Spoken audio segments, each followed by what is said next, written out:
Good evening, ladies and gentlemen. You are listening to the music scenes of Charlotte on SURBROADCAST. My name is Brett Denton, and I'll be your host this evening. I'll be your host every Tuesday evening. I want to say a special shout out to my father, Larry Denton. Dad, I just want you to know I've been thinking about you. Mom, Miss Judy Denton, I want to tell you I appreciate you taking care of Dad and listening every chance you get to my radio show. I really appreciate it. Well, tonight, folks, we are going to talk about something near and dear to my heart. Unfortunately, my host Todd couldn't make it. He'll be in here next week, but tonight we're going to talk about the Bakersfield Sound. And the Bakersfield Sound is a genre of country music that sprung up in the late to mid 1950s. It is music that has a strong backbeat, a freight train driving sound. It is really kind of a close cousin to rock and roll. In the band, you have electric Fender Telecaster guitars, you've got the deep Fender bass, you've got the up-in-your-face steel guitar, you have, of course, the drums, and you have the fiddle. And where the Bakersfield Sound probably came out of is really, it isn't what it came out of, is it came from during the Depression era and the Dust Bowl that devastated farmers in Arkansas and Oklahoma and Texas, they all moved to the San Joaquin Valley in California, and a lot of places around Fresno, Modesto, and Bakersfield. And a thing about that is a lot of people don't realize that there is a lot of agriculture that comes out of Bakersfield, California. You look at your carrots, you look at your grapes, you look at your strawberries. A lot of that stuff is grown right there in the San Joaquin Valley. And they use the Kern River, which comes down from Mount Shasta, to irrigate the San Joaquin Valley. And it is basically kind of like a peninsula that is surrounded by mountains that dips right down in between the middle of California. So in the 1930s, when the Dust Bowl was really at its roughest, a lot of people came out to find jobs in say around the Bakersfield area, and a lot of the jobs were, of course, in oil, being a leatherneck, being on the kind of like my grandfather used to do. I mean, they would be out in the hot sun all day long drilling for oil. And after they got off of that hard week and they got their pay, they wanted to go and kick their shoes up, shoot the lights out, and have a good time. And that was something that was good about Bakersfield, is they had places like the Blackboard and Trout's and the Lucky Spot and places like that played honky-tonk music all night long. And for those of you who are not really familiar with it, I'll just give you a little taste of what honky-tonk music really is. And this is probably one of the best known, most recent #1 honky-tonk Bakersfield Sound hits. And this is by the late great Buck Owens and Dwight Yoakam, and this is called The Streets of Bakersfield.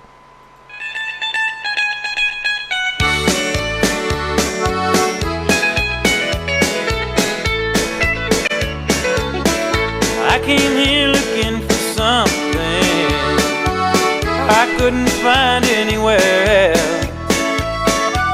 Hey, I'm not trying to be nobody, I just want a chance to be myself.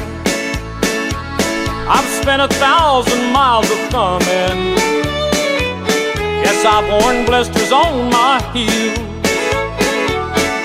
trying to find me something better here on the streets of Bakersfield.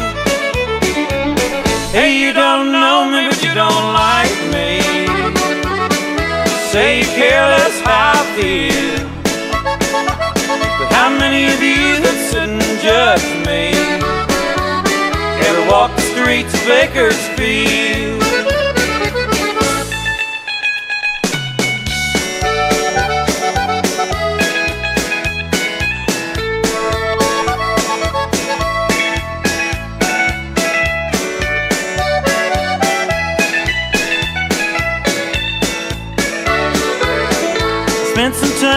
San Francisco.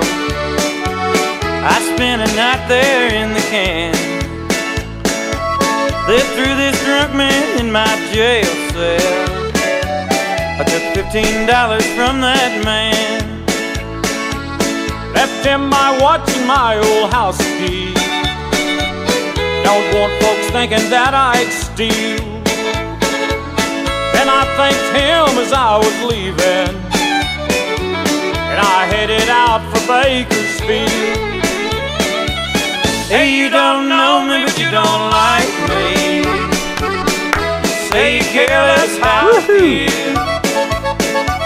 But how many of you that sit and judge me ever walk the streets of Bakersfield?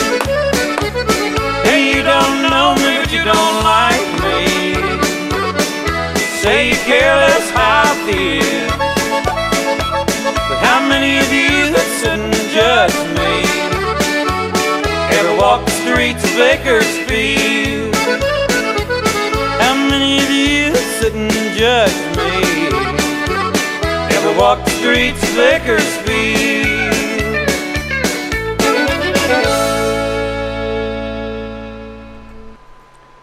Well, there you go. There's a little Streets of Bakersfield by the late, great Buck Owens and Dwight Yoakam. This is going to be recorded, and you can view it later on YouTube, but I've got a picture right here that I took of Buck Owens in, let's see, it was 2006, right before he passed away. I got him. I'm going to go right up and kind of hold it to the camera. And that, what I'm showing is a picture of Buck Owens that I took, let's see, it was about 7 days before he had passed away. He has a place in Bakersfield called the Crystal Palace, which is this big, very, very nice theater / honky-tonk that has really good food. It's right by the Bakersfield sign that goes over the street as you come into Bakersfield. It is just a really nice place to go and eat and listen to live music, and there's a museum there. And Buck would come and play every Friday and Saturday night, unless he would have like your George Jones or your Brad Paisley or your Mavericks or Junior Brown or someone like that, and he would come and do about an hour show.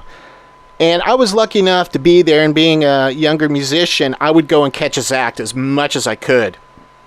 And I'll tell you, on some nights, he was nearly, 73, 74, 75 years old, and he would come and do an hour show each night. Well, a week before I took this picture, or actually a week after I took this picture, he was going to do a show, and he went in and he wasn't feeling well, and he got ready to leave, and he saw these folks that said they had driven down from Oregon to see him. Well, that's a long drive. That's about a 10-hour drive that they had driven to come down and see him. And of course, he didn't feel good. He wanted to go home. He was having issues with his health. But when he heard that his fans had driven all the way from Oregon, he turned around, he went in, he picked up his Telecaster guitar, he went up on stage, and he performed. He performed for his fans. He went home that night, and he passed away in his sleep. And it was a really sad moment for me. I really, I was away from home, and it was kind of a way for me to, it was kind of a pacifier, and I love Buck Owens. A lot of people don't remember him as the cool daddy with the rhinestone suit and the sparkly, shiny Telecaster guitars with the big rack of Fender amps all behind him. They kind of remember him as kind of the hokey, hee-haw type guy, and I just want to let everybody know that that is not the case. He was not that kind of a person. But anyway, we're gonna talk a little bit about that, but we're gonna kind of go back to the Bakersfield sound and what it's all about. Really, what the Bakersfield sound really focuses on is the Telecaster guitar. And you've got guys like Merle Haggard, Tommy Collins, Bob Wills, Marty Stewart, Ra Malo of the Mavericks. You've got a lot of those guys that really follow in the footsteps of that Bakersfield sound. And the reason I'm saying Bakersfield sound is During that time, there was what they called the Nashville sound, and that was kind of implemented by Chet Atkins. And I'm in no way wanting to put it down because there was a lot of really, really good music that came out of Nashville around that time. But what was happening in Nashville is people were kind of getting away from the hokey, kind of hillbilly-esque, with the fiddle and the steel guitar and things like that, and they were bringing in more lush sounds like orchestras, and the Anita Kerr singers or the Jordanaires would show up at a recording session, and they would kind of soften things and give it more of a pop sound. Well, the guys out in Bakersfield who played for all these oil workers and people who worked in the fields and stuff, those guys didn't want to hear that. They wanted to hear hard driving, fast country music and the kind of music you could cry in your beer to. And really, I think the guy that really started the Bakersfield sound, which is it's my mother's favorite singer, and it was also my grandfather, Papa Hoag's favorite singer, which was Bob Wills. And Bob Wills became popular in Oklahoma and Texas right around the time the Dust Bowl and stuff was hitting, and as everybody moved to Texas, so did he. And he went and kind of set up residence in Fresno, California, and then would go down to places like Pumpkin Center and places like that in Bakersfield and do his little deal with the Texas Playboys. And he had a full band, and he was the fiddle player, as Merle Haggard put it. He was the best damn fiddle player alive. And so you know what I'm going to do? I'm going to play a little bit of Ida Red, which Ida Red was a song that Chuck Berry actually based the song Maybelline on. But this is Ida Red by Bob Wills and the Texas Playboy. Take it away, Bob.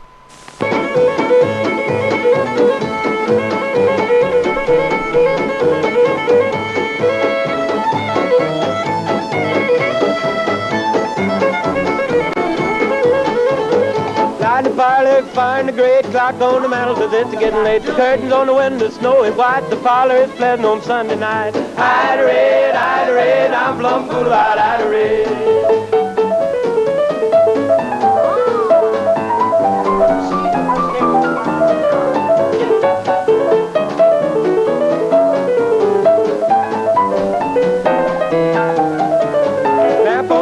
Picture on the wall, that's pretty soft, and that's not all. If I'm not mistaken, I'm sure I'm right. There's somebody else in the parlor tonight. Ida Red, I'm plumb fool about Ida Red.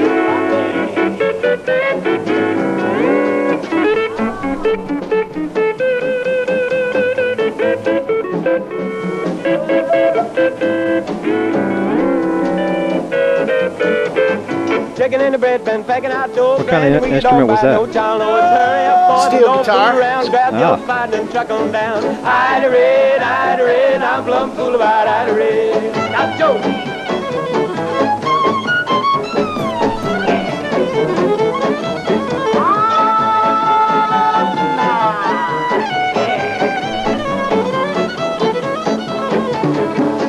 Mistress swore to me when she died she'd set me free. She lived so long her head got bald. She took the notion not to die at all. Oh, Ida Red, I'm plumb fool about Ida Red.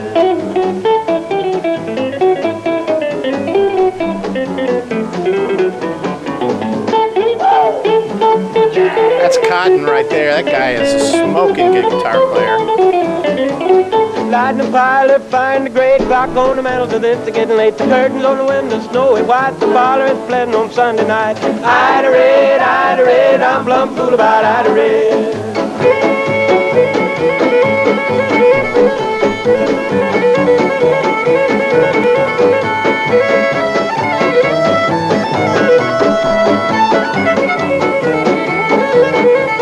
Lamp on the table, picture on the wall, that's pretty soft, and that's not all. If I'm not mistaken, I'm sure I'm right. There's somebody else in the parlor tonight. Ida Red, I'm plumb fool about Ida Red. Oh, yeah. He likes it. He likes it. You're dang right he likes it. So there you are, the great late great Bob Wills, twin fiddles. That's where they got that from. A lot of bands took their sound and examples from Bob Wills and the Texas Playboys, especially bands like the Allman Brothers. They list him as one of their big influences. George Strait, Buck Owens, Dwight Yoakam, people like that really took a lot from Bob Wills. He didn't really sing a lot. He played a little bit of fiddle, but what he did was really lead the band. He would walk around with his violin and his bow, and when he was ready for someone to take a solo, he would just point at them. And there's one story that I heard of this guitar player. For 3 nights in a row, every time Bob would point the bow at him, he would go to take a solo, and something would jack up with his guitar. And it happened again, and his guitar messed up again, and Bob pulled him to the side and said, "Son, what the hell is going on?" And he said, "Bob, I don't know. My guitar keeps messing up." And he goes, "Listen, when I point this fiddle at you, son, you need to do something to bring the people to their feet." So the next time that he did it, of course, the guy's guitar messed up, so he just kicked the damn amplifier off the stage. So there's a little story about Bob Wills. Well, we were talking about Bakersfield and the Bakersfield sound, and really the guy that really brought the Bakersfield sound is Buck Owens. Buck Owens was born in Sherman, Texas. His real name was Alvin Owens, and when he was about 4 years old, he came in and he had a mule named Buck, and he asked his parents why couldn't he be named Buck, and he wanted to be called Buck, and from then on out, everybody referred to him as Buck. So he basically named himself after a mule, and it stuck, like any other nickname. Of course, when he was 21 years old, he moved out to Bakersfield, California, started playing around. He was on the radio doing DJ stuff and started playing around a lot of the honky-tonks and places like that. I mentioned the Blackboard because that was probably the most influential honky-tonk club in Bakersfield. It was dark, it was dimly lit, it was smoky, and there was loud music. As a matter of fact, there was a guy in there one night named Joe Mavis, and he actually wrote Dueling Banjos, and he wrote a song called Dim Light, Thick Smoke, and Loud Music, and it was on a night that Buck Owens and Bill Woods were actually playing a gig in the Billboard. And you'd have jealousy and fights and drunkenness and infidelity and all the really fun things that go on in those bars. As I know, being a musician, there's some kind of shady things that happen every once in a while. So I want to bring up Buck Owens and kind of give him props. This guy had 21 number one hits. He did not own a toothbrush until he was 12 years old. He came from nothing. When he passed away, he ended up with a net worth of over $100 million. He set up a fund in Kern County, which Bakersfield is in, at the Kern County Women's Hospital, to give women free mammograms from 2006 and the next 20 years. So anybody in Kern County, the women can go to get a free mammogram because Buck Owens paid for that. So as you can tell, he was definitely in love with women as well in love with breasts. That's a little joke. Anyway, I want to play Buck Owens. I'll tell you, he is so hokey that it is just brilliant. He would come out there with the sparkly suits on and the sparkly Telecaster, and he would do his little bit, and I just love him. It's so funny. I really like it. And like I said, he was the one that really influenced Dwight Yoakam. So here we are. Remember, whenever you're out there in the world, always act naturally. And here's Buck Owens doing Act Naturally. They're gonna put me in the movies. They're gonna make a big star out of me. We'll make a scene about a man who's sad and lonely. And all I gotta do is act naturally. Well, I'll bet you I'm gonna be a big star. I might win an Oscar, you can't never tell. But who's this is gonna make me a big star? 'Cause I can play the part so well. Well, I hope you'll come to see me in the movie. Then I know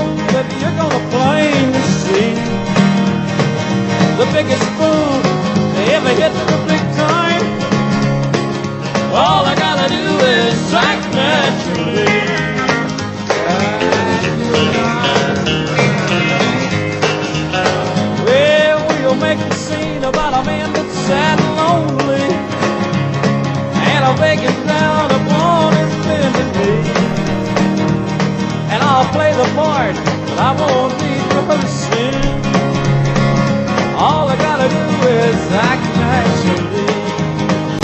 Well, I'll bet you I'm gonna be a big star. I might win an Oscar, you can't ever tell. The movies are gonna make me a big star, 'cause I can play the part so well. Well, I hope you'll come to see me in the movie. Then I know that you're gonna plainly see the biggest fool ever hit the big time. All I gotta do is act naturally. 2, 3, 4. All I gotta do is act naturally. And there he is, Alvin Buck Owens from Bakersfield, California. I'll tell you, I was fortunate enough, like I said, to see him many, many, many times. I really enjoyed getting to go see Buck Owens. It was always something funny. I'll tell you what. He really started it, and he started at Pep Records under a guy named Lou Talley, and he was always a really hardcore country guy, but he also did a couple of rockabilly songs, but he was afraid that if he released them under his name, it would kind of tarnish his image. So he released them under the name Corky Jones, and he did a song called Hot Dog and Rhythm and Booze and a few other songs that he released, and they were kind of in the Elvis Presley rockabilly vein, which is really kind of what the Bakersfield sound is all about. Is, as you heard, that real down down that real Telecaster twang, and that was done by his guitar player Don Rich, who Jerry Garcia of the Grateful Dead was highly influenced by Don Rich, as was Marty Stewart, as was Brad Paisley, and a lot of other fans of the Bakersfield sound. Unfortunately, Don Rich passed away in 1974. He was on his way to Morro Bay, California on a fishing trip. He had a motorcycle, as did a lot of people in the band, and Buck was kind of like my father. My father's always kind of been anti-motorcycle street bikes, and not because of anything to do with the kind of people that ride them. It's just the danger, you know, and Buck was the same way. He didn't believe that the guys should have the motorcycles. He made them promise that if they rode them, they only rode them off the road. Well, long story short, one night after recording studio, Don Rich got on his motorcycle. Harley Davidson took off for Morro Bay, and he ended up getting killed in an accident on the way out there, and it totally ruined Buck Owens' really self-confidence and things like that for years and years, until Dwight Yoakam came back on the scene and helped him out.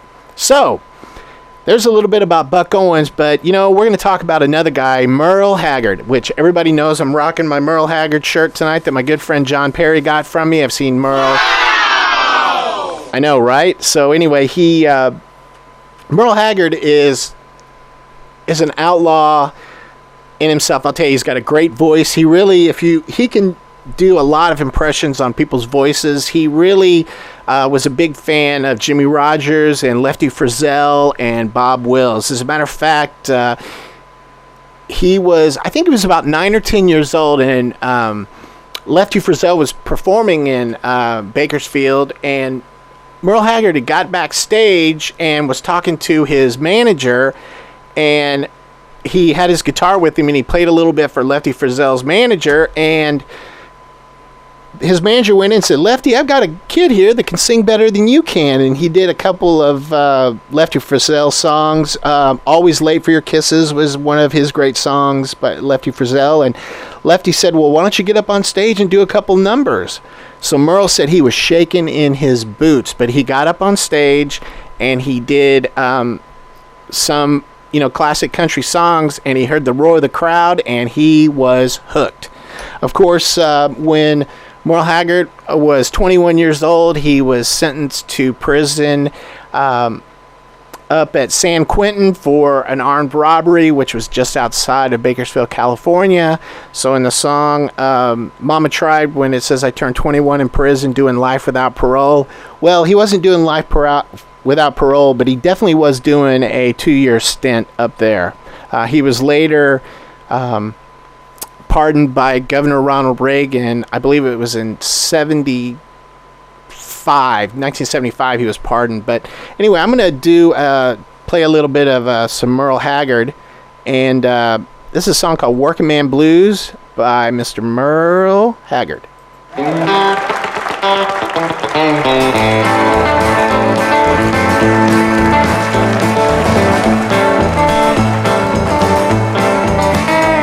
It's a big job getting by with 9 kids and a wife. Yeah, but I've been a working man dang near all my life, and I'll keep on working long as my 2 hands are fit to use. Drink a little beer at a tavern and then buy a little bit of them she's tired. man blues. Okay, tell me. Well, I keep my nose on the grindstone, work hard every day. Get tired on the weekend. After I draw my pay, but I go back working. Monday morning, I'm right back with the crew. Drink a little beer at a tavern and then try a little bit of them working man blues. Well, sometimes I think about leaving and do a little bumming around. Put my bills at the window, catch a train to another town, and go back working. Got to buy my kids a brand new pair of shoes. Drink a little beer at a tavern and then try a little bit of them working man. All right, work on it, Marty.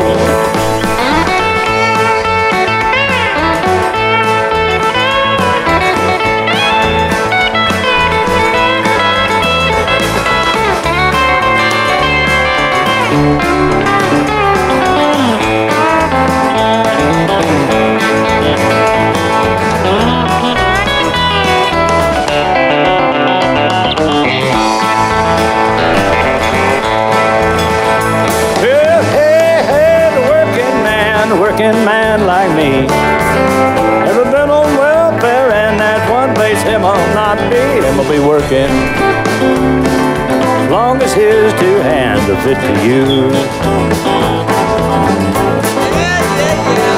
Drink a little beer at a tavern and then try a little bit of these working man blues. This song goes out especially for all the hard-working fellows here this evening.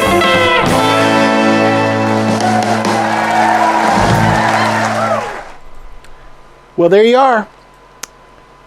Merle Haggard, Working Man Blues.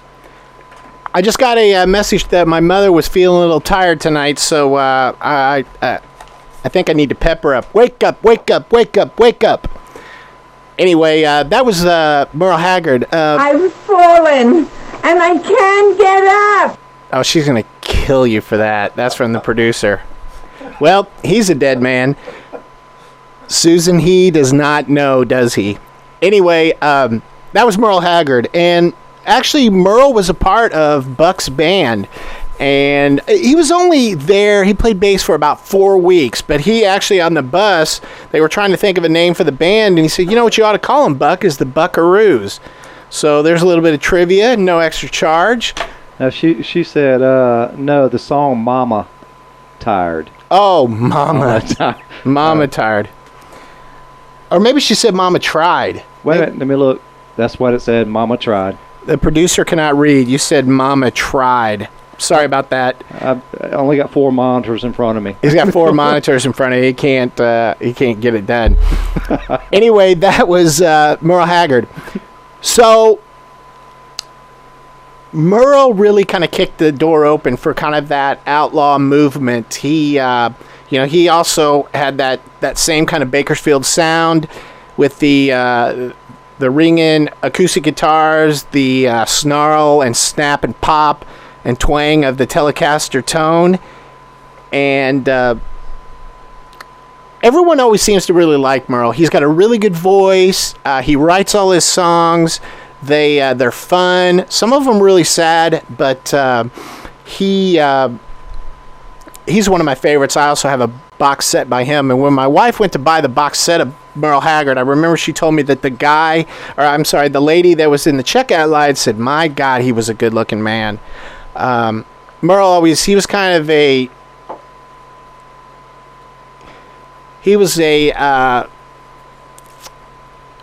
you had James Dean and Lefty Frizzell all rolled up into one character.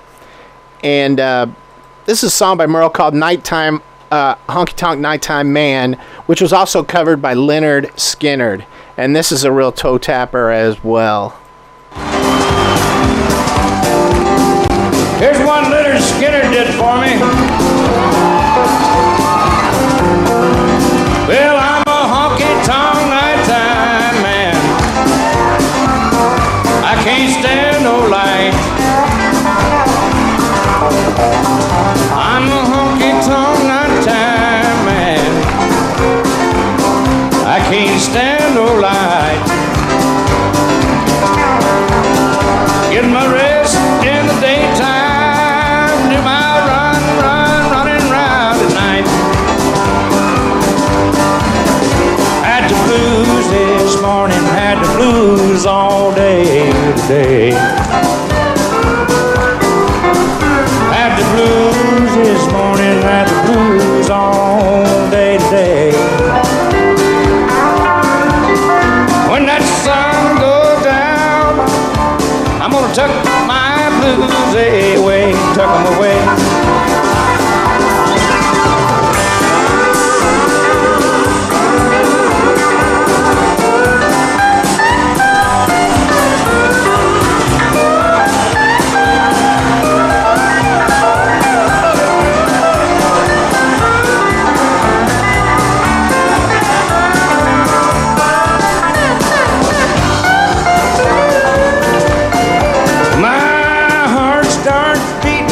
Sun starts sinking low. Yeah, my heart starts beating when the sun starts sinking low. When I see the shadows fall, Lord, I know it's time to go. 'Cause I'm a honky-tonk nighttime man. I can't stand no light. I'm a honky-tonk nighttime man.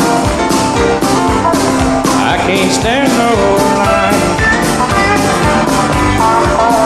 Get my rest in the daytime. Do my running round at night.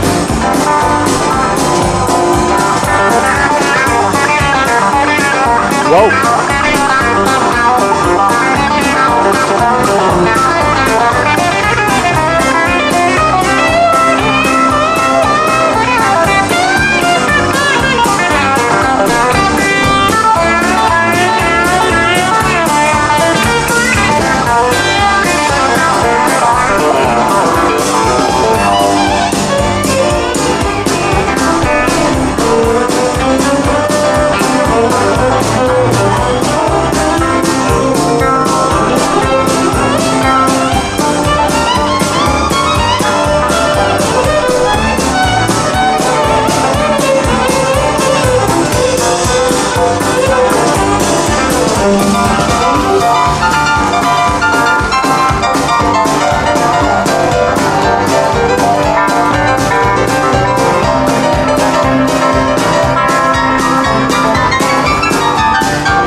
So there you have it, a little Merle Haggard.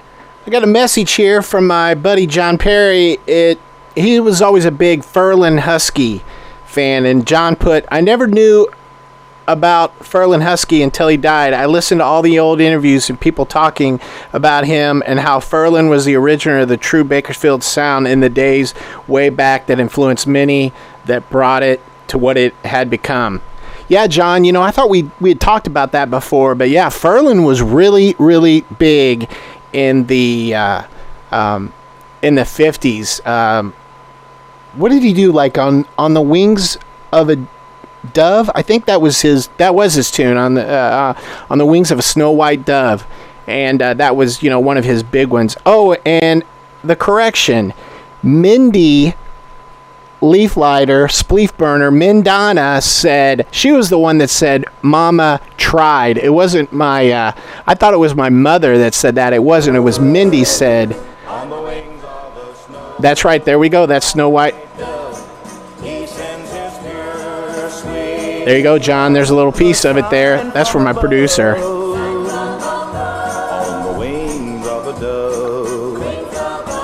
I'll tell you, some of that country music is really great. Let's see, I've got a message here from my dad. It says,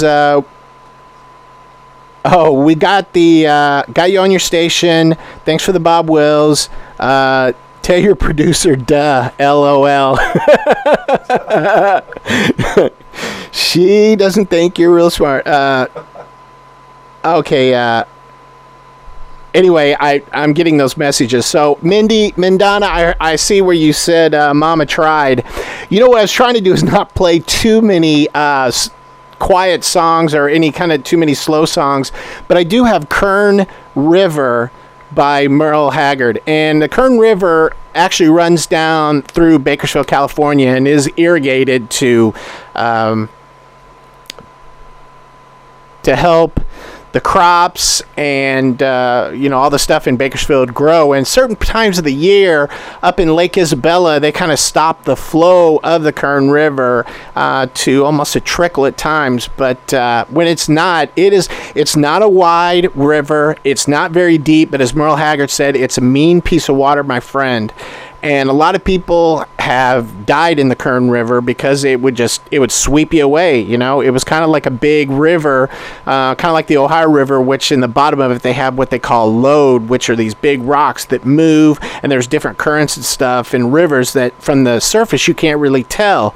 Anyway, in this song, he talks about a friend that he had that was swept away and killed and drowned in the Kern River. Of course, when I was out there was a friend of mine book out that said, hey, you want to go tubing and fishing on the Kern River? I was like, hell no. He goes, why? And I go, because they write songs about people dying on the Kern River. I think the closest I ever got is I put my feet in the Kern River, but I was not. I mean, when they're writing songs about never swim Kern River again, I'm not going to get in the Kern River. I'm sorry. Sometimes you feel like a nut, sometimes you don't. And that's a fact. You know what? I gave him control to add little sound bites, so he is on it. I'm going to play a little bit of Kern River by Merle Haggard. Never swam Kern River again.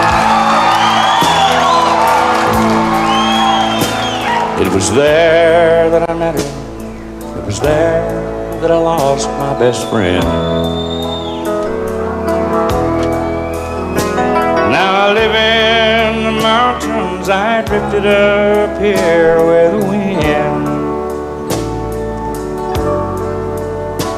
I may drown in still water, but I'll never swim Kern River again. I grew up in an oil town, but my gusher never came in.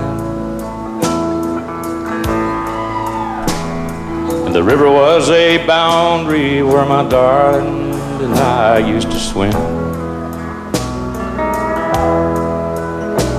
One night in the moonlight, the swept her life away. Now I live on Lake Shasta. Lake Shasta is where I will stay. There's the South San Joaquin, where the seats of the Dust Bowl are found. There's a place called Mount Whitney, from where the mighty Kern River comes down. Well, it's not deep nor wide, but it's a mean piece of water, my friend. And I may cross on the highway, but I'll never swim Kern River again. Oh, I'll never swim Kern River again. It was there that it was there I lost my best friend. Now I live in the mountains, I drifted up here with the wind.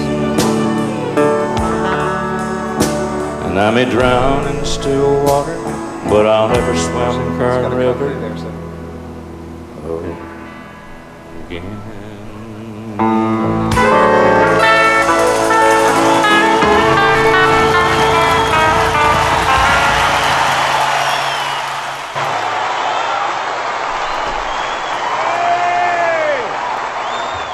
And there he is, Mr. Merle Haggard. So, like I was saying, there's a lot of other bands that were really influenced by the Bakersfield sound and Buck Owens. And one of them is my wife's favorite, the Mavericks. She loves Raul Malo. And you know what? Raul Malo is he's a stud, I'll tell you. He looks like lately he's been... Oh, I'm sitting here listening to this, and I'm listening to this, the broadcast on my iPhone. It just came through. I was like, what is going on? So anyway, getting back to it, Susan, I'm going to play a little bit of some Raul Malo, the Mavericks. This is a song I love. It's called All You Ever Do Is Bring Me Down.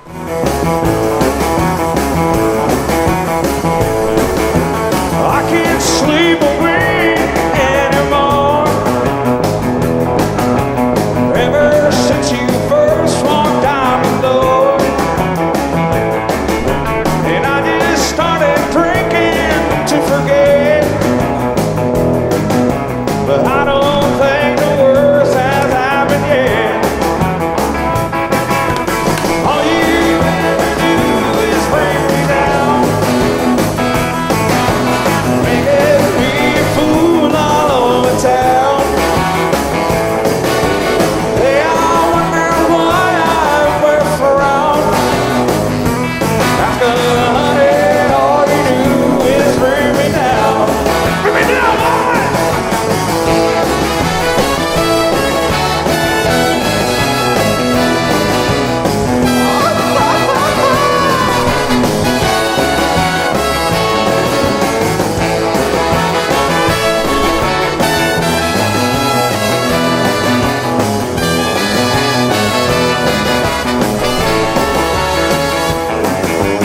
Funny how my whole world fell apart.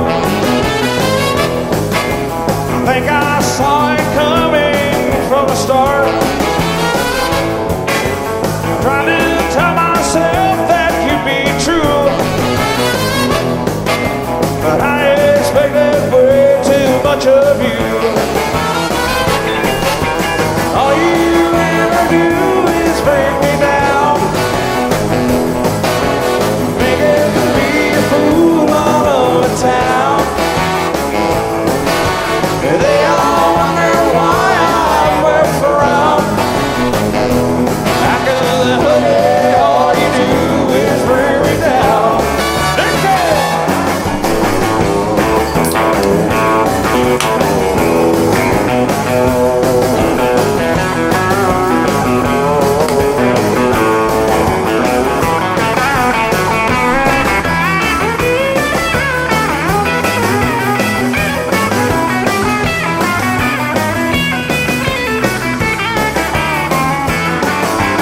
All you ever do is bring me down, making me a fool all over town. And they all wonder why I'm worth around. After the hoodie, all you do is bring me down. The honey, all you ever do is bring me down. The honey, all you ever do is bring me down. 2, 3, 4.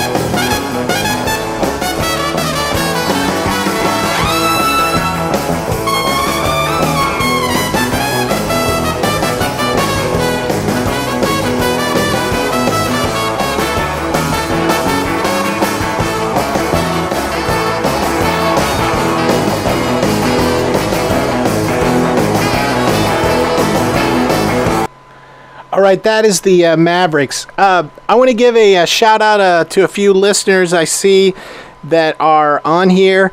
Looks like Lexi Nasser. I see you're on here, Lex. Love you, girl. Hope you're doing well there in Denton, Texas. Let's see. Dina Baker, you know where you are. My good friend from high school. Trav, I see you're on there. And it looks like Rich, my other guitar player, is what he said is on here. He said, hey, toe tap this. And he also said, I'm starting to sound like Todd, which is my co-host, isn't I think Rich got that crown put in tonight. You don't want me to come over there and knock that thing out, do you? What'd that thing set you back with insurance? Like about what, $500 or something, Rich? Let's see. Mindana asks, wasn't Bakersfield called Nashville West? Yes, it was called Nashville West, and the reason it was called Nashville West is it was kind of the alternative to the Nashville sound. Of course, Nashville always kind of caters to me, it always sounds like pop music 10 years ago. And, of course, there's some good artists and stuff that are coming out of Nashville, but,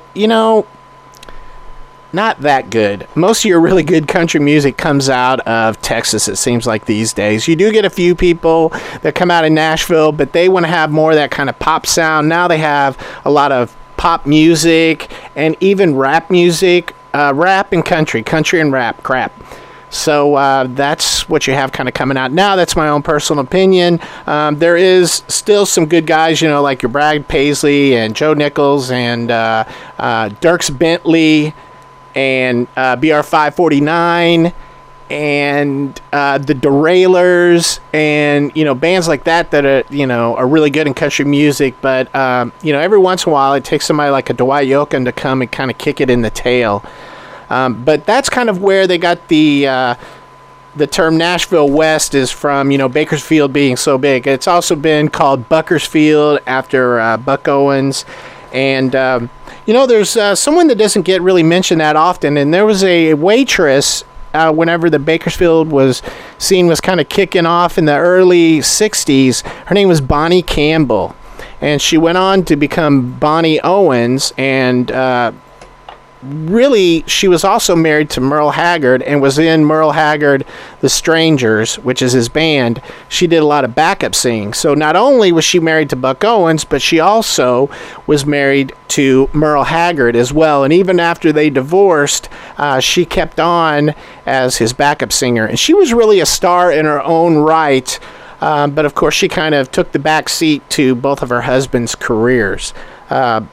Being married to Buck, as goofy as he was, or, as crazy as Merle was. I read a story in Merle's book where he had oh my gosh, please forgive me, Mother, but it was kind of an X-rated weekend with him being naked with a bunch of white powder and Jack Daniels. And he doesn't name the country star, but he alluded to the fact that it was Dolly Parton that he spent that weekend on a boat with. And so all I can say to that is lucky him. Let's see, some other guys that were influenced by him is Chris Hillman, Billy Gibbons, Brad Paisley, like I said. And you know what? I'm going to play a little bit more. I tell you, I always think I'm not going to have enough time because I start talking, and next thing you know, let's see, I'm going to do, you know what? Since we didn't do it before, I'm going to do a little bit of some old Buck Owens. No, you know what? Okay. Let's see. What am I going to do? Yeah. I've already done that one. Okay. Nope. I'm going to do Guitars and Cadillacs, Dwight Yoakam, live.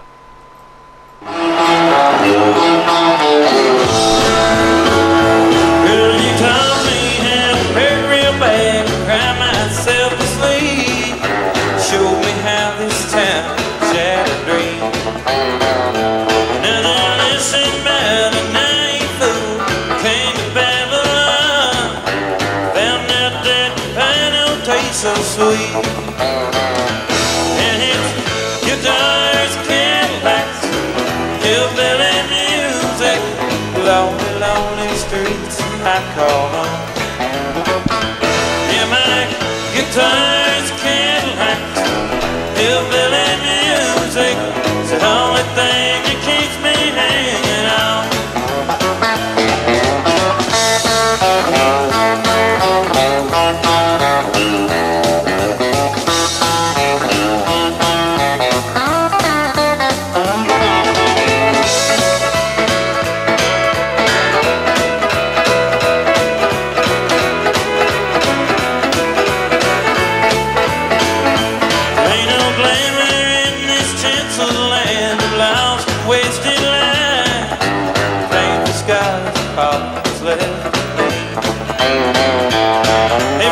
you go, teaching me brand new ways to be cruel.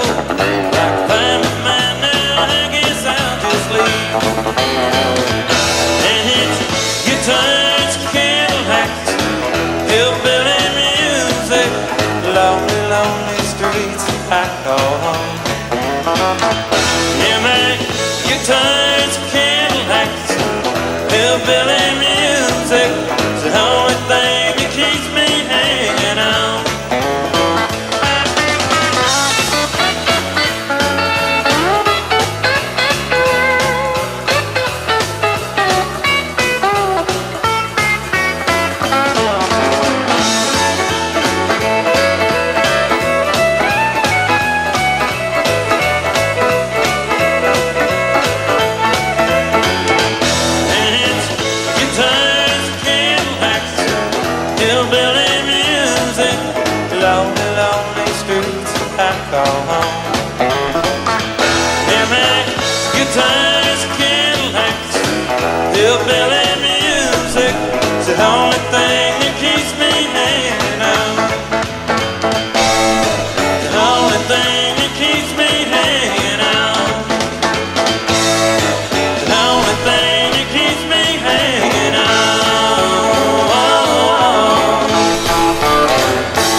So there he is, the man from Betsy Lynn, Kentucky, Dwight Yoakam.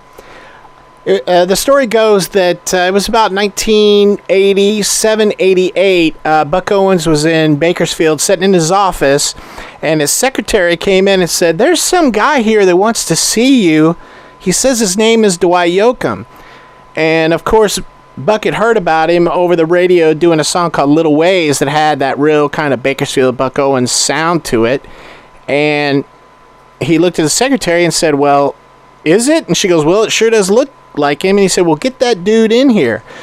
So anyway, he came back in the office and he met him, and he was, it was his idol, and of course he was, enamored about seeing Buck Owens. And it turned out that Dwight was performing at the Kern County Fair that evening, and Buck had since been retired, but he went down and sat in and did some of his songs, and they ended up getting together and doing "Streets of Bakersfield," which became Buck's 21st #1 song. And incidentally, it was recorded before. It was, I think it was in 1971. It was like on a side 2. It's a really good version. It's just not as driving as the other one. But, I keep talking about old Buck, so I guess I should probably play something by him. If I can, No.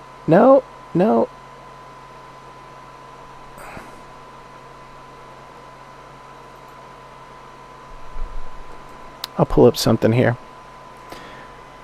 So yeah, I really loved living in Bakersfield. The thing about it is I knew more about Bakersfield than a lot of people knew about their own hometown, which was, it was kind of funny to me. A lot of people didn't know about the history, and I went around and checked out where all the old studios were. I saw the boxcar that was about 50 yards from the train tracks that Merle Haggard actually grew up in.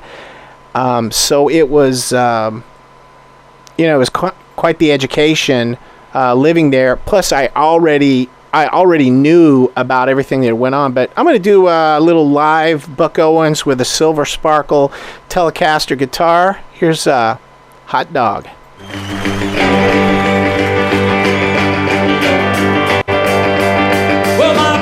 Works in a hot dog stand, I'm making them hot dogs as fast as you can. Up steps the cat and yells, "Don't be slow," and give me 2 hot dogs ready to go. Hot dog, she's my baby. Hot dog, drives me crazy. Hot dog, don't mean baby. Well, you ought to see my baby at the hot dog stand. Well, in the cool of the evening when the sun goes down, all the chicks and the cats are gathered around. They order hot dogs and red soda pop and head down the road to a Hepcat. Hot dog, she's my baby. Hot dog, drives me crazy. Hot dog, don't mean maybe.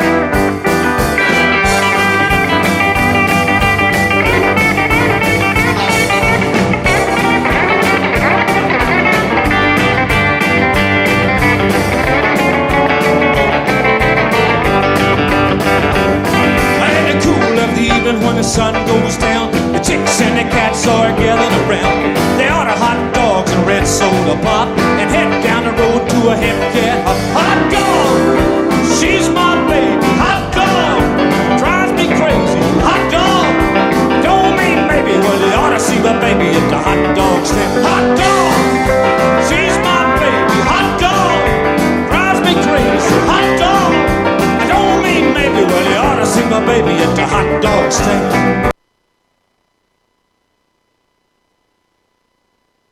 Little Buck Owens. I want to make sure the producer lets me run just a little bit over. So today we talked about the Bakersfield Sound. If you get a chance, go on the website and check out the Crystal Palace in Bakersfield, California. They had the best food. I took my mom and dad there. Susan and I went there many times to see Buck Owens. I saw Dwight Yoakam, BR 549, Junior Brown, Jimmy Vaughn, Garth Brooks, Merle Haggard, Chris Hillman, Herb Peterson, Ron Mallow, let's see, George Jones. Gosh, I'm trying to think of everybody that I saw there. Trisha Yearwood. I got to see so many people, and it was great living in Bakersfield because I lived about 5 miles from the Crystal Palace, and if I wasn't there on the weekends, I was listening to it on the radio.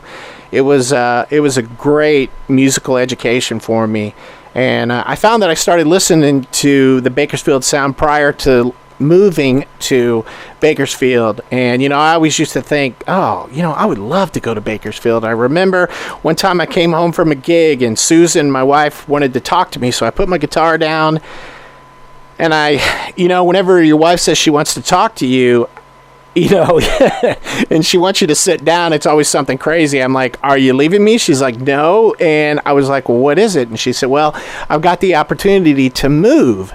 And I said, and I was in Evansville, Indiana at the time, and I just got done playing with my band Stakebone Church with Jimmy Dan Cummings and Chris Adkins and Morgan Donahue and, of course, Jonas Cowan. And so I sat down, and, the amplifier's still ringing in my head. And she said, well, I've got the opportunity to move. And I said, where? And she goes, Bakersfield. And I said, Bakersfield? Like Bakersfield, like Buck Owens, Merle Haggard, Bakersfield? She said, yeah.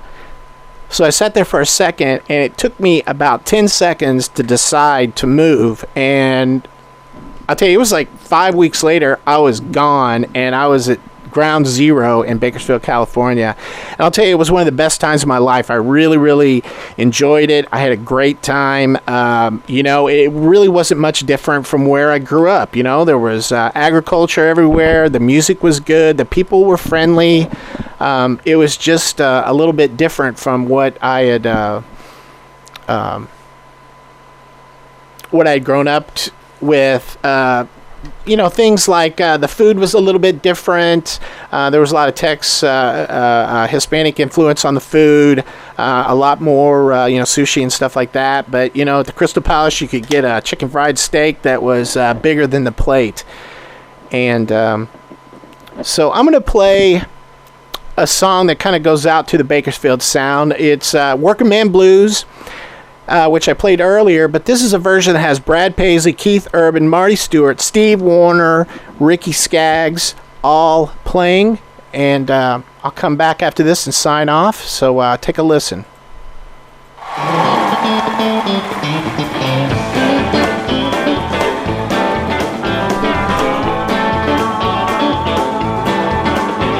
It's a big job just getting by with 9 kids and a wife. But I've been working, man, dang near all my life, and I'll be working as long as my 2 hands are fit to use. Yeah, I drink a little beer in the tavern, sing a little bit of these working man blues. Tell them, Steve. Well, sometimes I think about leaving, gonna do a little bumming around. I wanna throw my bills out the window, catch a train to another town, go back working. Long as my 2 hands are fit to use. I drink my beer in the tavern, cry a little bit of these working man blues. I'll pick a Keith.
bumming around. Throw my bills out the window, catch a train to another town. Working. Monday morning, I'm right back with the crew. That's right. Drink a little beer tavern, cry a little bit of these working man blues.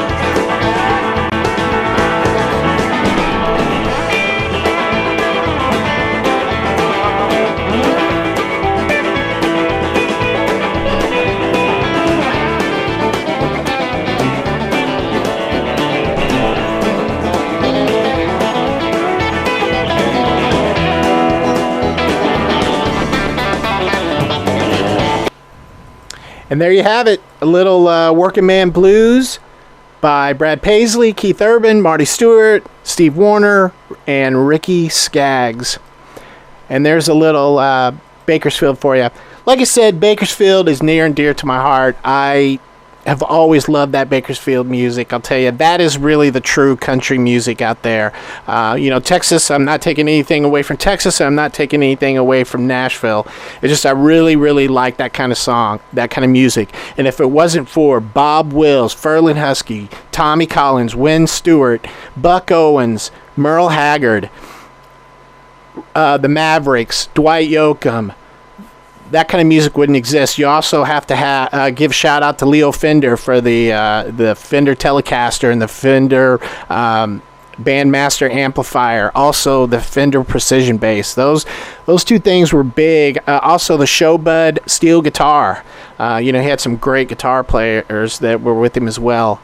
I think about Bakersfield also all the time. I'll tell you, it's almost been 10 years since I left there, and I miss it very much. I'll tell you, it's a simple kind of life there. It's not really much different from the town that I grew up in. And maybe that has something to do with the fact that it's so dear to my heart.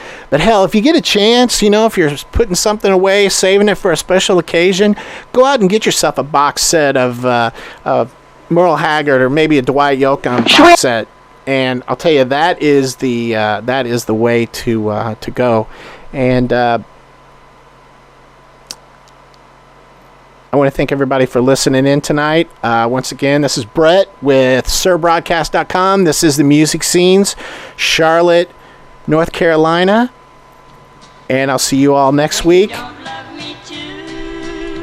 Good night, and God bless.